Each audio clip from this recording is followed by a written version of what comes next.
জেনে রাখবেন, আমরা এমন একটা সমাজে বাস করতেছি, এমন একটা পরিবারে বাস করতেছি, এমন একটা রাষ্ট্রে বাস করতেছি, এখান থেকে আমাদেরকে মুসলমান হওয়ার তালিম দেওয়া হয় না।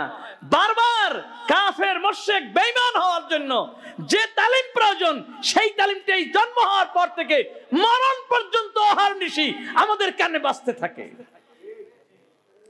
বড় হওয়ার পরে শিখানো হয় লেখাপড়া শিখতে হবে, অনেক বড় হতে হবে। কেন বড় হবে? চাকরি করতে হবে। কেন বড় হবে? ব্যবসা করতে হবে। কেন বড় হবে? বাড়ি করতে হবে। কেন ভালো সার্টিফিকেট লাগবে? অনেক বড় চাকরি করতে হলে ভালো সার্টিফিকেট লাগবে। জন্মের পর তো কি আলেম, কি গায়রে আলেম, কি শিক্ষিত, কি অশিক্ষিত, সবাই খালি একই স্বপ্ন দেখায় বাচ্চাদেরকে। কি বলেন ঠিক কিনা? আবার আমরা গান গাই, লেখাপড়া করে যে গাড়ি ঘোড়ায় চড়ে সে, কি ঠিক কিনা? অর্থাৎ সবকিছুই আমাদেরকে বারবার আমাদের ভিতরে ইনস্টল করা হচ্ছে যে দুনিয়া দুনিয়া দুনিয়া। কি করে তুমি গাড়ি করবে, কি করে তুমি বাড়ি করবে, কি করে তুমি ধনী হবে, কি করে তুমি সম্মানী হবে, কি করে তুমি পদমর্যাদা পাবে, কি করে তুমি বড়, এই সব কিছুই আপনাকে জন্ম থেকে প্রতিটি মুহূর্তে, কি আপনার পরিবার, কি আপনার সমাজ, কি আপনার রাষ্ট্র, সকল জায়গা থেকে একই আওয়াজ। কি বলেন ঠিক কিনা? সুতরাং মুসলমানের ঘরে জন্ম হওয়ার পরও মুসলমান থাকার সুযোগ প্রতিনিয়তই আমাদের থেকে উঠে যাচ্ছে।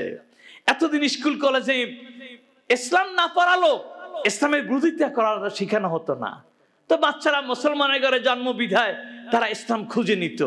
কিন্তু এখনকার যে বই তৈরি হয়েছে, আল্লাহু আকবার, সেখানে ইসলামকে অস্বীকার করার জন্য যত বুদ্ধি প্রয়োজন সবকিছু শেখানো হবে।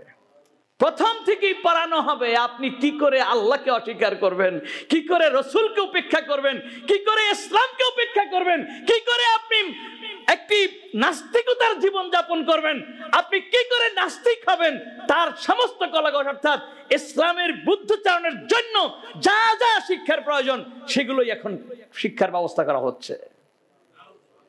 কিছুদিন পর এখানে মসজিদ থাকবে, মুসল্লি থাকবে না।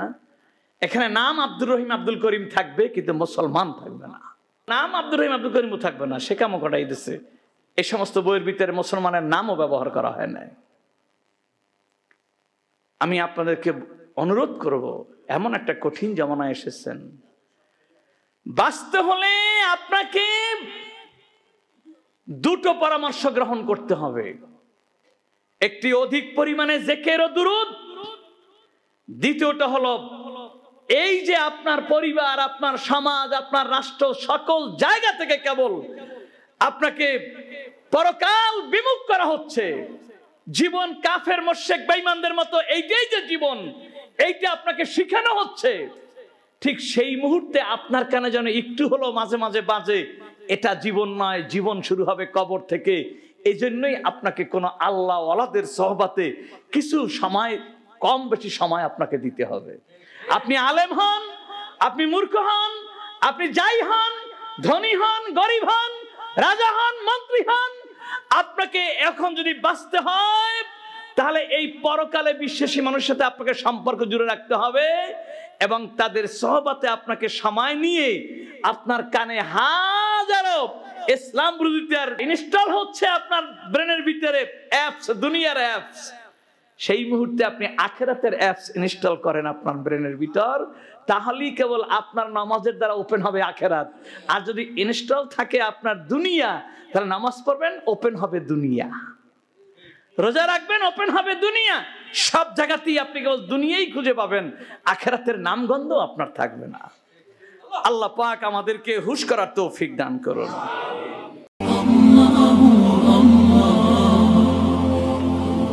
আপনারা দেখছেন এটিআর টেলিভিশন, সত্য প্রবর্তনে ঐক্য।